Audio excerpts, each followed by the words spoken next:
alguém que é autor disso, não tenho certeza, mas muitas pessoas querem a autoria desse complemento, indo 2 a 2 anunciar o meu evangelho. E dizem, se necessário, usem palavras. O objetivo do mestre é que nós possamos anunciar o evangelho que ele nos trouxe, que é do Pai, através das nossas ações, não através das nossas palavras.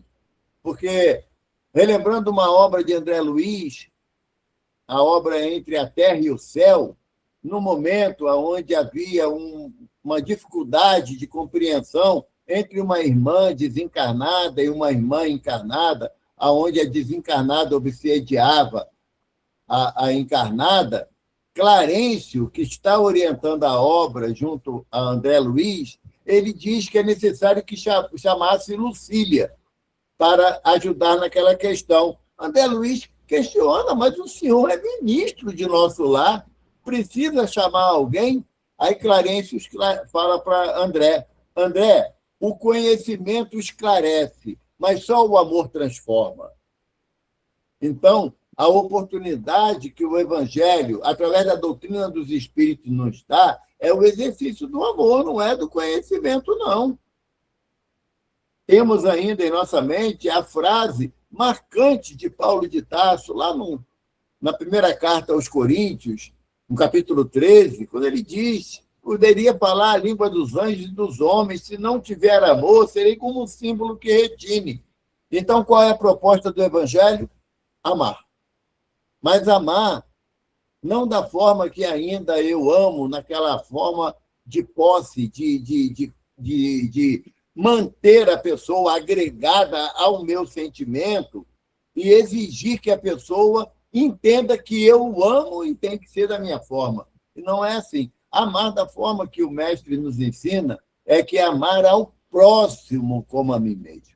Então, esse desejo nós temos que ter ele dentro do nosso íntimo durante toda a nossa existência. Nesse período do Natal, o Emmanuel fala, numa mensagem, através de Chico, que nesse período que estamos envolvidos pelo nascimento de Jesus, é um momento propício para nós nos estimularmos a aplicar a lei de amor, que nós tanto necessitamos dela. Esse amor que nós precisamos, que nós necessitamos, é o amor ação, e não o amor retenção. Quem ama, liberta, nos ensina os espíritos. Quem tem ainda o amor egoísta, não é amor, é querer bem. E, em função disso, nós vamos caminhando à luz do que o Evangelho nos propõe. Nesse sentimento, desse entendimento, nós vamos analisar em conjunto, eu não sei se é possível, mas se tiver alguém querendo tirar uma dúvida de algo pertinente, se no final ou no transcorrer for possível, a gente conversa. Aqui não tem rigidez de nada, não. Pode tá ser bom? sim, viu? Está autorizado aí. Quem quiser tirar dúvida, pode participar. Só levantar a mãozinha. Isso, perfeito. Tá bom? Porque aqui a ideia da gente é de propormos o entendimento do assunto. Porque quando um fala, todo mundo escuta, dá uma ideia que a gente não está conseguindo passar a informação. Então, nós estamos no capítulo 18, muitos os chamados, poucos escolhidos, e o tema abordado hoje é a instrução dos espíritos, dar-se-á àquele que tem. Lá no item 13, e tem 2 citações, uma de Mateus e uma de Marcos. Na citação de Mateus, dá para poder compartilhar, Cláudio? Só para poder ajudar o pessoal a acompanhar? Acredito que sim. Tenta compartilhar a tua tela aí, para ver. Vou tentar aqui. Deixa eu botar a tela aqui em evidência, para ver se ela vai.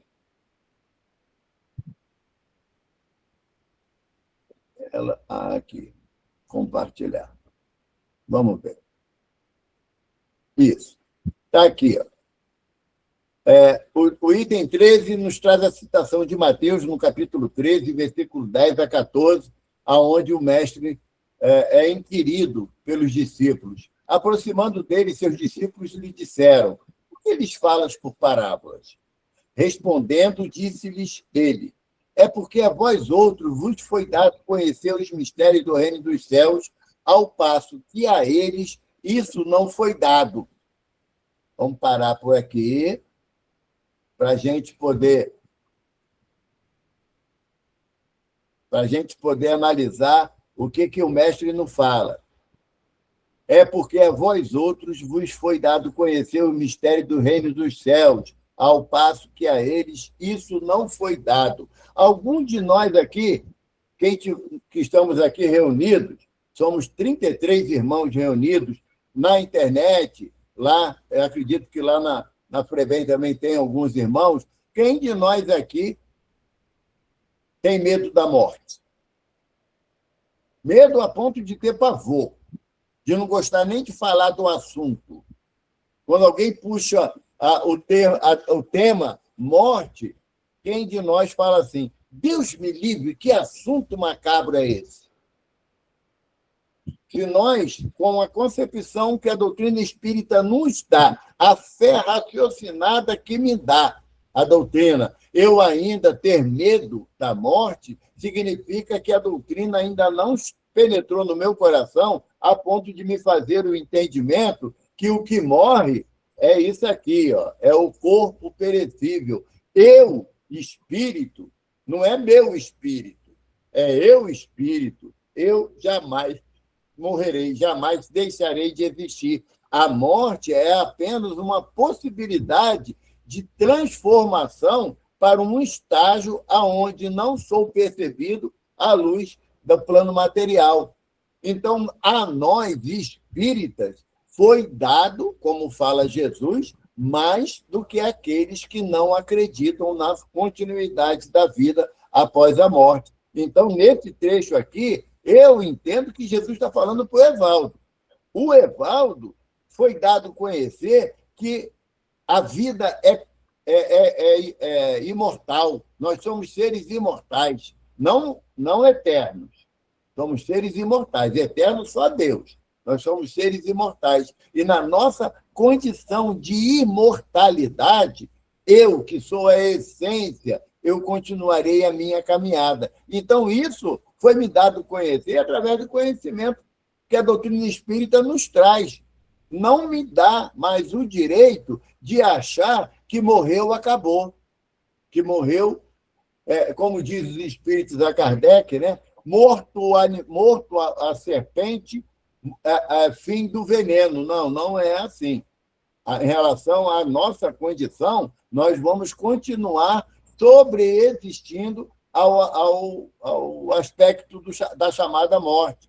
No Livro dos Espíritos, na terceira parte do Livro dos Espíritos, que trata das leis morais, tem a lei de destruição.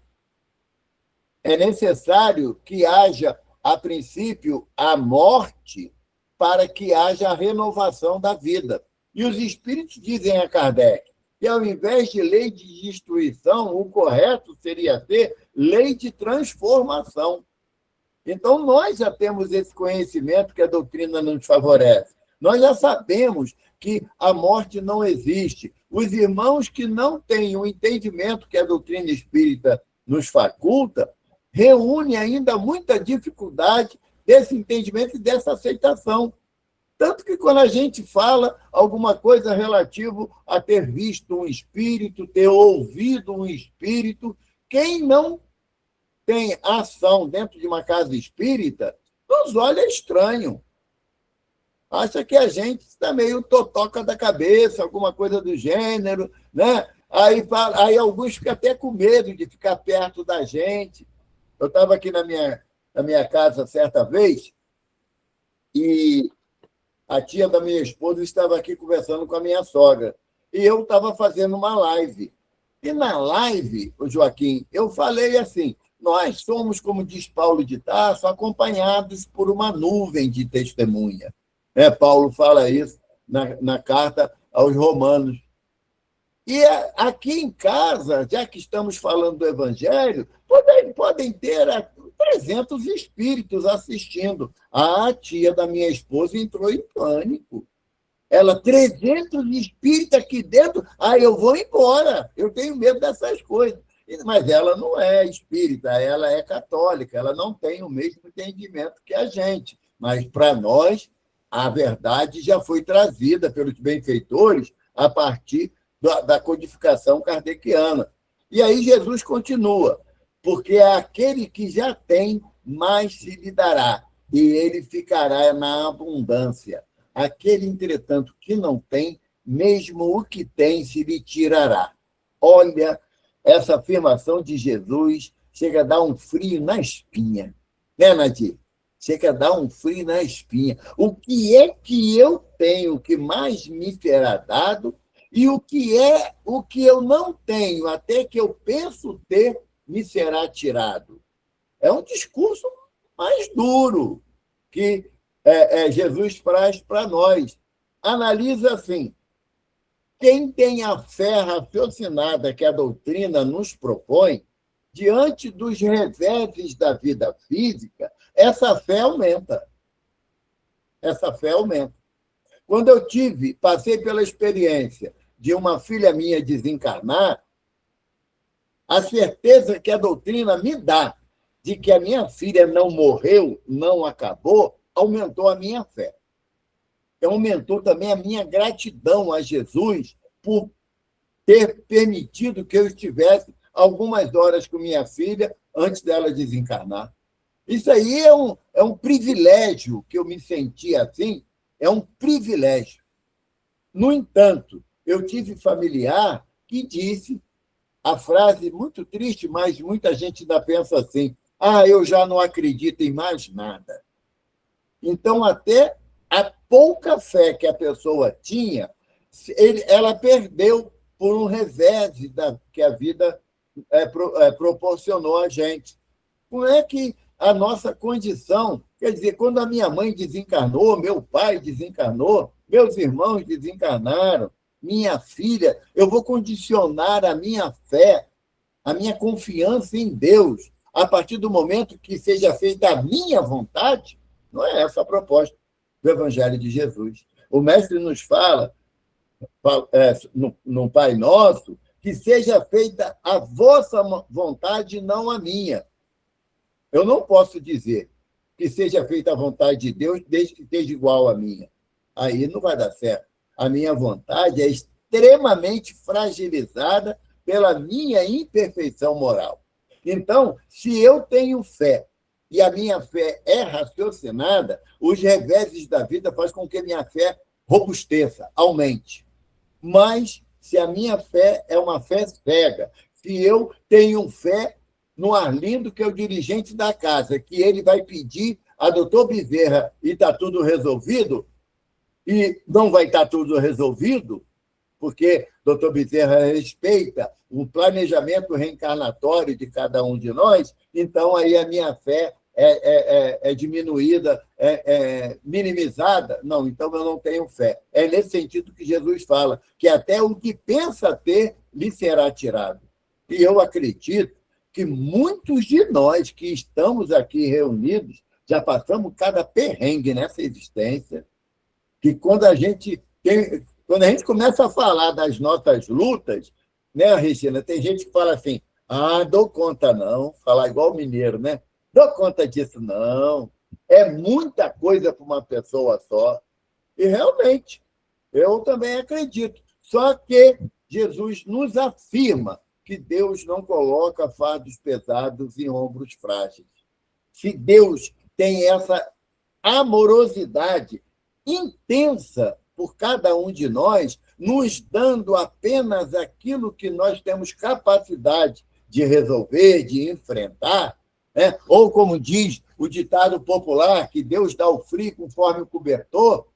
Então, eu entendo que as minhas dificuldades estão dentro de um planejamento recheado de amor e de misericórdia.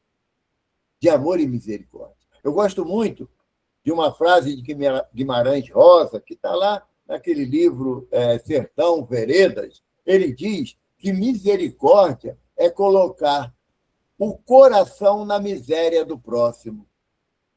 Quando você vê alguém numa dificuldade, eu não estou falando de dificuldade material, não, tá, gente? Eu estou falando da dificuldade emocional, da fragilidade moral. Quando alguém comete uma atitude que o nosso coração se retente, que a gente peça a Jesus que tenha misericórdia do irmão, é essa misericórdia, é você colocar o teu coração na miséria do outro, na miséria moral, na miséria do entendimento, do conhecimento. Não é a miséria física, não é a miséria financeira, não. Essa é dolorosa também. E se eu tenho condições de amenizar, eu não fazê-lo, eu estou praticando o mal, como diz os Espíritos no livro dos Espíritos. Mas quando Jesus fala que até aquilo que tem se lhe tirará, é a partir do momento que eu não compreendo que a proposta do Evangelho é amar ao próximo, a minha dificuldade aumenta e a minha paciência diminui. É interessante, né? Quando a gente não está desenvolvendo o sentimento de amor pelo próximo, a gente fica mais impaciente. E lá vem fulano de novo com a mesma história. Ah, meu Deus do céu! Ah, já me viu, não dá nem para me esconder. Isso quer dizer o quê? É que você não está tendo aquela dor de barriga, então você não tem que dar atenção, não tem que dar o carinho da audição. Emmanuel tem uma mensagem que ele fala que todos nós procuramos o curso de oratória, mas poucos de nós fazemos o curso da escutatória. Porque as dificuldades, muitas das vezes, que alguém enfrenta, a pessoa não quer solução, não, ela quer desabafar. Sabe? E quanto mais você se mune de paciência, de amor ao próximo, estava lembrando do Chico. A minha casa, aqui em Jacarepaguá, no Rio de Janeiro, Arlindo já teve a oportunidade de nos fazer uma visita, e eu espero que retorne, viu, Arlindo? Casa do Caminho, Chico Xavier, aqui em Jacarepaguá. Como o Chico é o nosso patrono, então a gente tem que estudar a trajetória de Chico para a gente compreender e aprender. E o Chico ele tinha uma habilidade de ouvir que era algo incomum.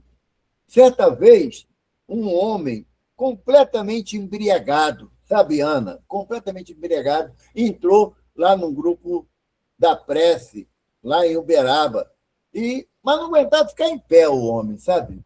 Tão bêbado que estava. E ele estava lá esperando lá, e aquela ventania, né, ele balançando para lá e para cá, chegou a vez dele de falar com o Chico. E ele começou a falar com o Chico, mas ele botava a boca perto do nariz do Chico, quase beijando o Chico. E o Chico não desviava o rosto dele, não. Chico ouvia, ele ficou 1h30 falando com o Chico o mesmo assunto. O mesmo assunto. Quando terminou a conversa, sabe o que aconteceu, Vânia? O homem estava bonzinho do pileque dele. Toda a cachaça dele tinha ido embora. Por quê? Porque depois o Chico esclareceu. Como o desejo dele era falar com o Chico, a espiritualidade acelerou o metabolismo dele para poder logo diluir o álcool que ele tinha ingerido. Quando terminou a conversa, 1h30 depois, ele beijou a mão do Chico e falou: Chico, tu é um homem santo, tu me escutou esse tempo todo e nem mangou de mim, que eu estava meio doidão, meio bêbado. Aí o Chico falou assim: meu filho, como é que eu vou mangar de você, debochar de você, se eu também sou um necessitado? Isso é o sentimento de compaixão, de amor pelo próximo, e quando você tem, Jesus aumenta. Mas como também não tem, você joga pelo ralo o pouco que tem. Continuando aqui, Jesus fala assim: por isso é que lhes falo por parábolas, porque vendo, nada veem, e ouvindo, nada entendem. Olha, sabe o que eu pensei quando eu li isso, o Joaquim? Eu pensei nas mensagens que os benfeitores trazem para a gente na reunião, nas nossas casas, sabe? Através da psicografia, da psicofonia, ou uma obra que Emmanuel tenha ditado, Joana de Ângeles, sabe? Tantos espíritos que se preocupam de nos nutrir de informação para que a gente tire mais proveito dessa existência. Vendo, não enxergamos. Ouvindo, não entendemos. Sabe? Porque eu jamais assisti um benfeitor estimular o meu egoísmo. Não, Evaldo, você é egoísta, mas é assim mesmo, todo mundo é. Nenhum benfeitor falou isso para mim. Ao contrário, ele falou: o egoísmo é uma das chagas da humanidade. Todas as vezes que você permite que a sua vontade ultrapasse a barreira do respeito ao próximo, você está interferindo intencionalmente na vida do próximo, do semelhante. Ao invés de amar, você está prejudicando. Então, o que a espiritualidade deseja de cada um de nós é que absorvamos os ensinamentos que nós recebemos. E olha, gente, Raul Teixeira, né, um palestrante conhecido muito no Brasil, é de uma cidade perto aqui do Rio de Janeiro, de Niterói. Raul Teixeira tem uma frase que ela é muito significativa para mim. O Raul Teixeira fala que ser espírita não é para quem quer, não, é para quem aguenta. Que depois que você toma conhecimento das obras da codificação, que você começa a estudar, você começa a perceber que determinados erros têm um grau maior de responsabilidade. Sabe? Porque a doutrina espírita ela não veio à Terra, através da codificação de Kardec, para massagear o ego da gente, não. Pelo contrário, ela veio para que nós transpuséssemos a barreira do ego, do egoísmo, e começássemos a nos olhar como irmãos em Cristo, em Jesus, filhos do mesmo Pai. Emmanuel diz que o obsessor de hoje é o benfeitor de amanhã. Aí eu olho para um irmão que tomou uma atitude errada, indevida, que assaltou, que matou, que estuprou, que se corrompeu. Eu olho e falo: a humanidade não tem mais jeito. Só caindo uma bomba aqui, acabando com tudo para começar de novo. Como um espírita pode usar uma expressão dessa? Sabe? Como? Se nós sabemos que nós temos como guia e modelo Jesus. Não é isso que está lá na 625, no Livro dos Espíritos? Kardec pergunta: Deus tem oferecido ao homem algum espírito que lhe sirva de guia e modelo? A resposta mais curta das 1.019 perguntas e respostas dadas a Kardec, e mais 238 contra-pergunta. Vede Jesus. Mas olha o enunciado da pergunta. Deus tem oferecido. Deus não nos impõe nada. Deus não nos impõe nada. Certa vez, recentemente, aqui na nossa casa, um benfeitor falou uma frase, resina, que eu fiquei torto até hoje.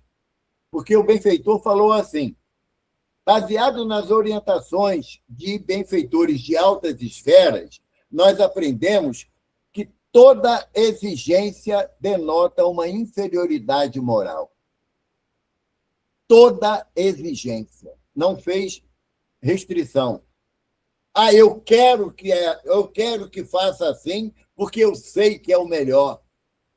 Demonstra uma inferioridade moral. Aí, qual a conclusão que Evaldo chegou? Está riscando do seu vocabulário a frase eu quero assim, eu quero assado. Estou riscando, porque se denota uma inferioridade moral, eu já estou cansado com a minha inferioridade, ainda vou atrair mais.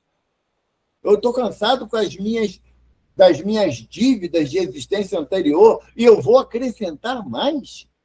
Então, eu tenho que ouvir o que o Evangelho me propõe e aplicar na minha caminhada. Se o outro vai fazer ou não, não é problema meu.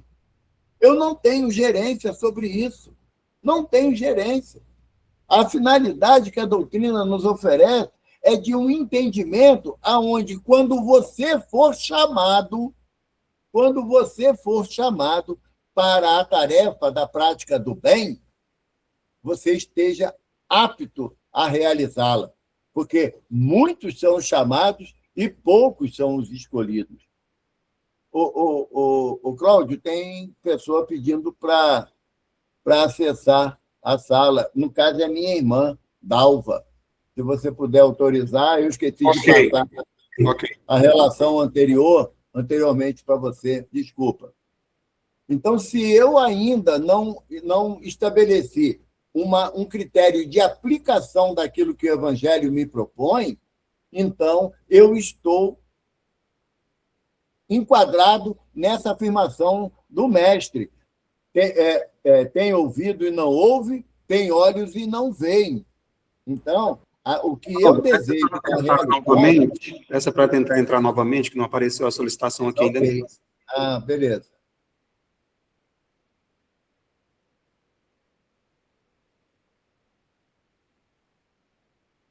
Pronto, já enviei. Então, se eu já tenho esse entendimento que a doutrina me dá, porque nós não podemos esquecer que a doutrina espírita é a terceira revelação. A terceira. Tivemos a primeira, que foi com Moisés, a segunda, com o mestre, a terceira, com os espíritos. Então, nós estamos caminhando dentro de um princípio de entendimento que muitos irmãos nossos não têm ainda. E nós temos a responsabilidade. Mas como o nosso intuito...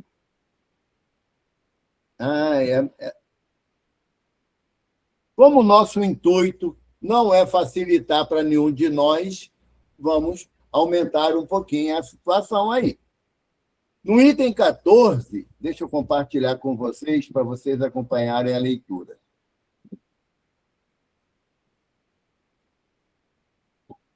Espera aqui. Aqui. Compartilhar. Pronto. Aqui no item 14, anotação de Marcos das palavras do mestre. Tende muito cuidado com o que ouvis, porque usarão para convosco da mesma medida de que vos houver de servido para medir os outros. E ainda se vos acrescentará, pois ao que já tem, dar-se-á, e ao que não tem, até o que tem se lhe tirará. Tomai muito cuidado com a análise que fazemos dos outros. À mesma medida que nós medimos alguém, nós seremos medidos, na mesma intensidade. Quando você fala que alguém, fulano é intragável, né? Essa expressão, hoje em dia, é pouco utilizada, porque muitos optam por um palavrão, né? E como nós sabemos que as palavras têm eco, então a gente não pode repetir palavrão. Aí fala que fulano é intragável. O que eu estou falando? Eu sou um doce de coco para todo mundo? Tenho certeza que não. Não me iludo mais com esse aspecto de achar que eu sou o último biscoito do pacote, entende? Eu tenho muitas deficiências, então eu não me sinto à vontade de apontar dedo para ninguém, de ajuizar a ação do outro pela minha ótica. Eu sempre trago no meu íntimo, sabe, no meu íntimo, a passagem da mulher chamada adúltera. Lembra dessa passagem?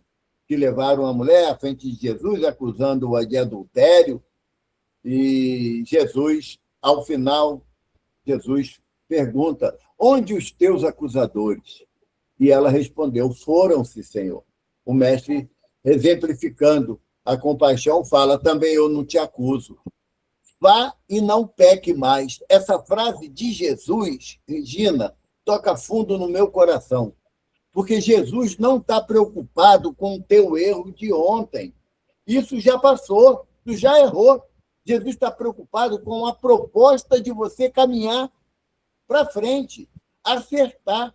Porque essa passagem, quando Jesus fala para a mulher, né, vai, não peque mais, Amélia Rodrigues, no livro Premissas do Reino, psicografado pelo nosso benfeitor Divaldo, Amélia diz que Jesus fala assim para a mulher: troque de cidade, vá para um lugar onde não te conheçam e recomece a sua vida à luz da lei de Deus. A mulher foi para outra cidade, já perto do Mediterrâneo, ela conseguiu se alojar numa casinha simples, humilde, que ficava na estrada, à beira da estrada. E ela, como recebeu de Jesus a compaixão pelo erro cometido, ela começou a tratar todo mundo que também passava por dificuldade com a consciência culpada pelos erros praticados. E a casa dela ficou conhecida como a Casa da Serva de Jesus. Olha que bonito. Passado quase 30 anos, Jesus já tinha retornado à espiritualidade. Eis que um dia bate à sua porta mais um irmão necessitado. Um homem cego, cheio de feridas pelo corpo, e quando ela olha, quem era, Regina? O marido dela. O marido dela. Que ele, pela cegueira, claro, não tinha como identificá-la.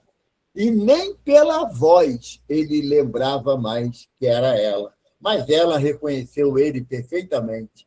Acolheu ele como serva de Jesus, cuidou das suas feridas, acalmou o seu coração, alimentou ele, e o irmão disse: trago em meu peito uma grande dor de ter provocado a expulsão de uma pessoa do meu convívio por não acreditar na sua honradez. E, após vagar pelo mundo como pedra ao relento, na ânsia de encontrá-la e pedir-lhe perdão, já não tenho mais como manter-me em pé. Sei que estarei em breve indo para a mansão dos mortos. E ela, na voz suave, falou: ah, meu irmão, tenha certeza que Jesus a todos nos perdoa. Se Jesus não tivesse ensinado a ela, vai, não peque mais. Quem de nós aqui não representamos, muitas das vezes, essa irmã que envolvida por uma situação atípica, porque o marido era um homem violento, um homem muito grosseiro, um homem que não cumpria com as suas responsabilidades? Amélia Rodrigues relata essa história. Depois eu convido os irmãos a buscar o livro Primícias do Reino, que vai se deliciar com essa e outras histórias. Mas o que a história representa para a gente? Apesar de ela ter sofrido aquela violência, ela não devolveu para ninguém. Ela foi amparada pelo amor do Mestre e distribuiu o amor do Mestre para todos aqueles que estavam na sua trajetória. É isso que Jesus nos pede. Quando a gente entra no aspecto do julgamento pelas ações do outro, nós estamos nos fragilizando. A minha mãe, já na espiritualidade, há muitos anos, ela tinha uma frase, quando a gente começava a falar da vida de alguém, a minha mãe falava assim: macaco, olha o seu rabo que lá vem o trem. E aí a gente entendia que tinha que parar ali o assunto desagradável. Mas muitas das vezes não aprendemos com esses ensinamentos. Colocamos as nossas percepções como juízes implacáveis. Eu sei que eu estou falando, fulano não vale nada, fulana não presta. Olha o peso que estamos trazendo para nós diante dessas afirmações. Porque, na mesma medida, graças a Deus a irmã entrou, a mesma medida que eu medi, eu serei medido. Porque Jesus não nos dá o direito e ele não nos ensinou a julgar ninguém. Certa vez, um homem, está no Evangelho segundo o Espiritismo, num capítulo que trata da avareza, capítulo 16, né? Que trata de preservar-se da avareza. Diz o texto que um homem chegou perto de Jesus e falou: Mestre, manda que meu irmão divida a herança de nosso pai comigo. Para o povo hebreu, a questão da herança era muito particularizada. Por quê? O primogênito, se tivesse só 2 filhos, o primogênito tinha direito a 55% da herança. E o mais novo, a 45%. Na cultura hebraica, a mulher não tinha direito à herança. Filha ou esposa não tinha direito à herança. O direito da herança era só do filho. Se não tivesse filho homem, a herança iria para a família do marido, a família do falecido. A cultura da época era assim, graças a Deus mudou, né? Mas quando o homem pede a Jesus que Jesus fale com o irmão para dividir a herança do pai com ele. Aí Jesus fala assim: quem me designou como partidor ou como juiz da vossa causa? Olha o que Jesus fala. Quem me designou como partidor ou juiz da vossa causa? O que Jesus está falando? Quando a gente falava assim, eu, pelo menos, parei de falar, né? Eu chamo Jesus por testemunha que eu estou falando a verdade. Ué, se eu tenho consciência que é verdade, eu não preciso de testemunho. E quando eu estou chamando Jesus, eu estou dizendo o quê? Que ele vai tomar o meu partido. Ele vai ajuizar em meu favor. Como se Jesus fosse um juiz da terra. O que, evidentemente, Jesus é muito mais do que isso. Jesus é o governador do planeta. Então, quando Jesus fala que nós não devemos usar de julgamento para o nosso próximo, porque a mesma medida será julgada, nós seremos julgados, eu lembro de uma filosofia chinesa que fala assim: numa reunião de tolo, se você ficar calado, todos acharão que você é tolo também. Mas se você falar, podem ter certeza que você é tolo. Então, é melhor se calar, não querer dar opinião, ajuizar sobre a ação de ninguém, porque nós temos a nossa fragilidade. E, afinal de contas, quando eu começo a querer ser juiz de opiniões antagônicas, eu estou dizendo que o Evangelho ainda não faz morada no meu íntimo. O Evangelho, a doutrina dos Espíritos, ainda não penetrou no meu ser. Eu estou caminhando a passos muito lentos na aprendizagem do Evangelho. Ah, Evaldo, está errado? Não, não está errado. Mas eu estou caminhando a passos lentos, eu não posso exigir que ninguém caminhe rápido, que estiver ao meu lado. Eu não posso. Eu tenho que entender, se eu tenho dificuldade de entendimento e de aplicação do Evangelho, eu tenho que entender que o outro também tem. Por que o benefício é só para mim e não para o outro?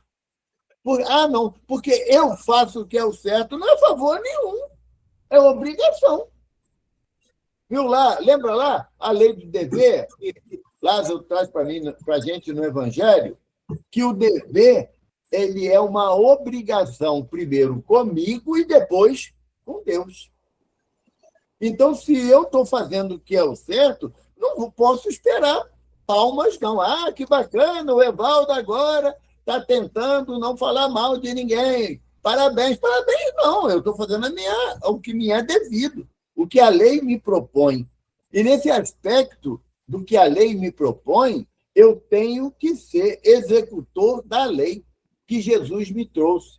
Não consigo ainda, não consigo, mas tenho o desejo sincero de gradativamente absorver, porque o mestre fala que amar a Deus sobre todas as coisas, de todo o teu entendimento, de toda a tua alma e todo o teu coração, e ao próximo como a ti mesmo. E aí o Chico tem uma frase que ela é simples, mas muito profunda e muito bonita. O Chico diz: nosso Senhor Jesus Cristo não pediu para nós escalarmos o Everest. O Everest é o pico mais alto da Terra, né? 8.850 metros de altura. 8.856 metros de altura. Aí Chico fala, nosso Senhor Jesus Cristo não pediu para escalar o Everest, mas pediu para nos amarmos uns aos outros como ele nos amou. E eu ficava intrigado, porque o versículo bíblico diz, né, amai-vos uns aos outros como eu vos amei. Está no pretérito passado, o verbo amar.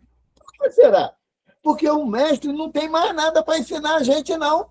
Ele já deixou tudo explicado para a gente. Agora, a nossa parte é executar as suas orientações e os seus ensinamentos. Ele nos amou e demonstrou a intensidade do seu amor por cada um de nós. Agora, o que ele espera é que nós exerçamos também esse amor um pelo outro na intensidade da nossa possibilidade. Porque eu vou contar um segredo para vocês, eu espero que eu não vá decepcionar ninguém, mas não dá para a gente querer ser igual Jesus, não, gente. Não dá, não. Nós estamos extremamente distantes dessa possibilidade. Extremamente distante dessa possibilidade. É uma coisa absurda.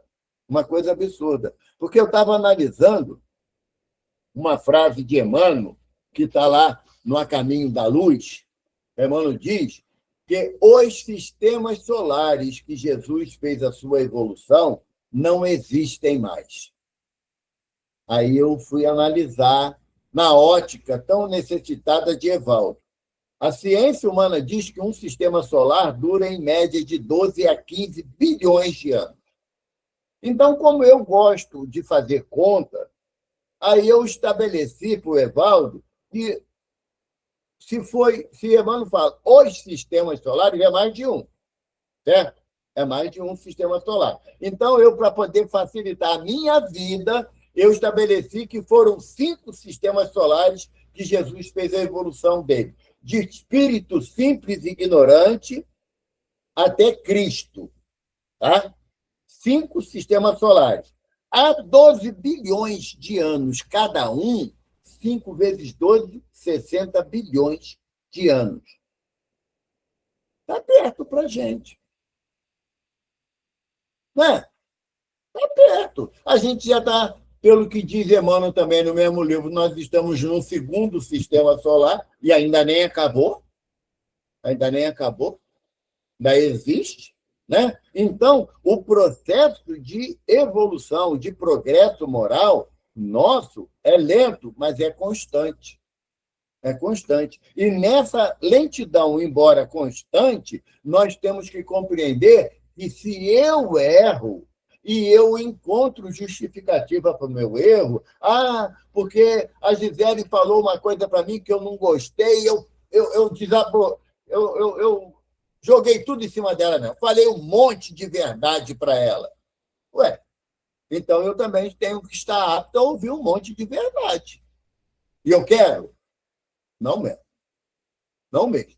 Então, se eu encontro justificativa para o meu erro, eu estou dizendo que eu ainda não estou preparado para aprender.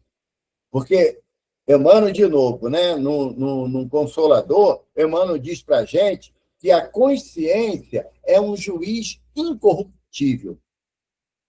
Isso que dá medo, sabe? Porque quando você faz uma coisa errada, aqueles que nos amam vão, poxa, não fica assim, fica dando, né, justificativa para a gente. Mas a consciência da gente não deixa.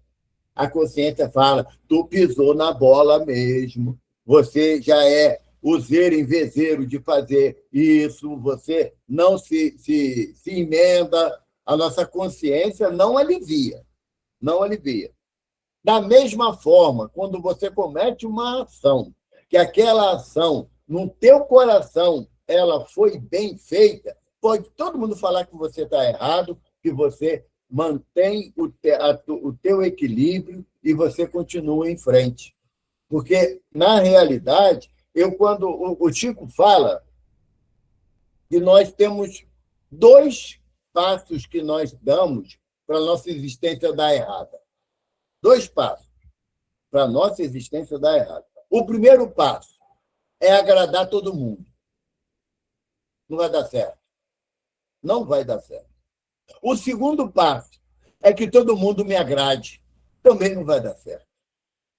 Então, nesse conceito, eu tenho que começar a compreender as dificuldades daqueles que estão ao meu redor, como eu peço caridosamente a eles que também compreendam as minhas fraquezas. Porque se eu estou sendo indulgente com o erro do semelhante, eu também vou receber indulgência no momento dos meus erros. Os amigos, fala André Luiz, os amigos são aqueles que, mesmo reconhecendo os nossos erros, nos amam a si mesmos. Mas, em contrapartida, também André também nos afirma no livro Sinal Verde: os inimigos são professores a quem não pagamos. Quando alguém tem alguma desavença com a gente, não vai economizar a palavra para apontar os nossos erros. Então, e diz André Luiz, que são professores, quando alguém chega perto de mim e fala assim, Evaldo, tu é muito orgulhoso. Aí eu falo assim, de coração, está dando para perceber tanto assim? Porque muitas das vezes a gente não quer enxergar o nosso defeito, não. A gente acha que é exagero do outro. A gente enxerga com facilidade o defeito do outro. Mas quando o nosso, a gente não quer enxergar, não. Você é muito egoísta. Egoísta, eu estou zelando pelo que é meu. A gente arruma adjetivo para nos distanciar de um vício moral. Na verdade, não existe meio vício moral. Você está num processo permanente de aprendizagem, porque qual a característica do verdadeiro espírita que Kardec coloca para a gente lá no Sede Perfeito? Qual a verdadeira característica, a característica do verdadeiro espírita? Pelo esforço que empreende para domar as más inclinações. Domar. Não é mudar, não. É domar, porque a minha má inclinação ou os meus defeitos morais, muitas das vezes, são feras que quer devorar o outro, que quer atropelar o outro. Então, a proposta do Evangelho é, à medida que eu julgo o meu semelhante, eu serei julgado. É da lei. É da lei. Porque quando eu estabeleço que o outro deve fazer do jeito que eu estou falando, olha, faz assim que vai dar certo. Aí vem aquela pergunta, por que tu não fez? Por que tu não fez? Então, todos nós estamos caminhando para o nosso aprimoramento moral. Não reunimos condições de apontar o erro de ninguém. Não reunimos condições. Temos antes o compromisso amoroso, sincero, como o mestre nos ensina, de amparar, de ajudar aquele que está caído. A parábola do bom samaritano reúne todos os ensinamentos do mestre de amor ao próximo. Não é esperar que o próximo seja alguém que lhe peça ajuda. No final da parábola, Jesus pergunta ao sacerdote: quem se fez próximo do homem caído? Não é quem é o próximo. Quem se fez próximo do homem caído? Que nós possamos aprender um cadinho de cada vez, que somos ainda espíritos, ainda, como diz o Dr. Bezerra, falidos e falíveis, mas que nós possamos gradativamente aprender, de cadinho em cadinho, aplicar o Evangelho de Jesus nas nossas vidas. Graças a Deus.